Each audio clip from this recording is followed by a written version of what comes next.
Hello guys, सत श्रीकाल। आज थोड़ी तबीयत ठीक नहीं है तो मैं अपने वास्ते ना सीरा बना रही हूँ। गले च ना पेन भी और खांसी भी है, तो चलो मैं ਉਹਦੇ वास्ते गैस ऑन कर ਲੈਂਦੀ ਹਾਂ।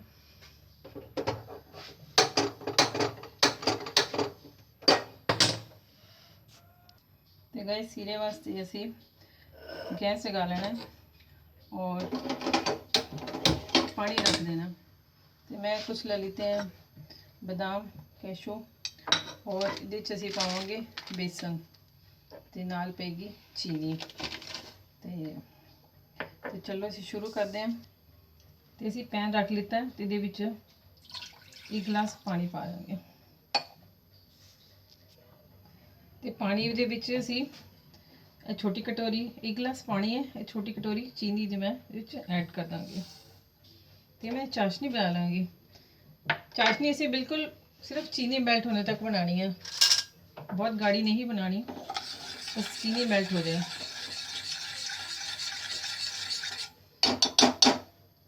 तो मैं चाशनी नूं इधर रख देनी है दूसरी साइड ते।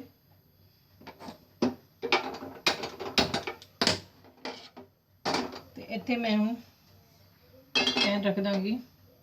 चीनी में चाशनी मेरी इधर बन रही है, इधर मैं पैन रख दिता है। ये मैं सबसे पहले गैस में ऑन कर लेते हैं।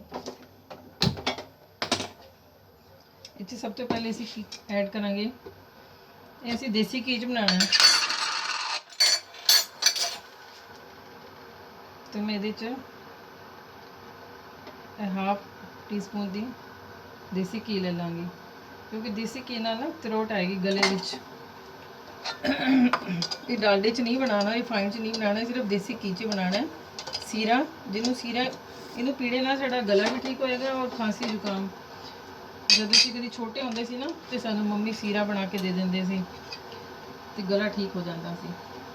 ते इहदे विच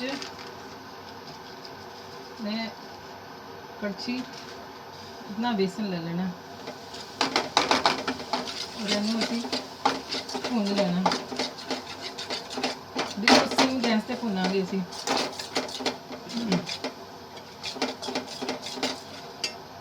तो मेरी चाशनी बन गई है, इन्हें बिल्कुल सेम कर देंगे। तो इधर ਜਿਹੜੇ बादाम है, बादामां नूं ना असी थोड़ा क्रश कर लांगे। क्रश कर लांगे, दो टुकड़े कर लांगे बादाम दे ना।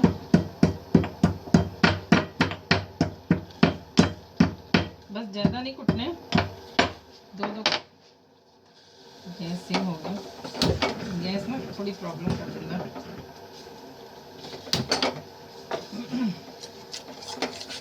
तो चाशनी मेरी इधर मेरी चाशनी हो गई है। तो चाशनी को मैं कर देंगे बंद।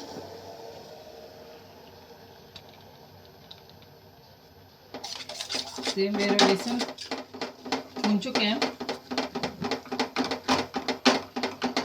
ज़्यादा नहीं सी भुनना।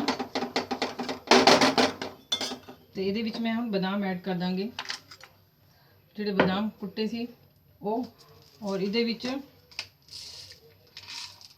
काली मिर्चा 3-4 काली मिर्च ऐड कर देती हैं।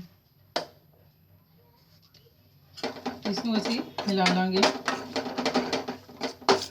और गोल्डन ब्राउन हो गया है बेसन। तो ये असी धीरे धीरे करके पानी ऐड करांगे, जो चाशनी बनाई है ना वो ऐड करांगे और इसमें हिला लांगे अच्छी तरह हिलाते रहना, रुकना नहीं है ताकि कोई भी लम्स ना बने। तो असी सारा ये चाशनी पा देंगे। तो गर्मा गर्म सीरा तैयार हो गया। ये 4-5 में कैशू भी पा देते हैं। ये बहुत ही वधिया है गले वास्ते। काली मिर्च वैसे भी तुसी चाहो तो ये सुंड भी पा सकते हो। तो जब छोटे सी ना सानू मम्मी यही बना के देंदे सी ते गला साड़ा ठीक हो जाता सी। तो आज मैं डॉक्टर ने कहा मिर्च मसाले नहीं खाने, तो मैं सीरा ही बना लेता हूँ।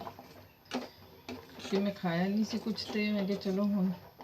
तो ये 2 उबाले आ जाएंगे तो बस सीरा रेडी हो जाएगा।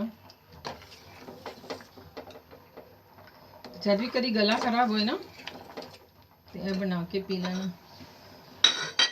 फिर दवाई तो मैं खाई सी, रात में भी खाई सी, ਹੁਣ भी खाई है। पर कहती है ना कि दवाइयां नालों ज़्यादा टोटके ठीक रहते हैं, तो मैं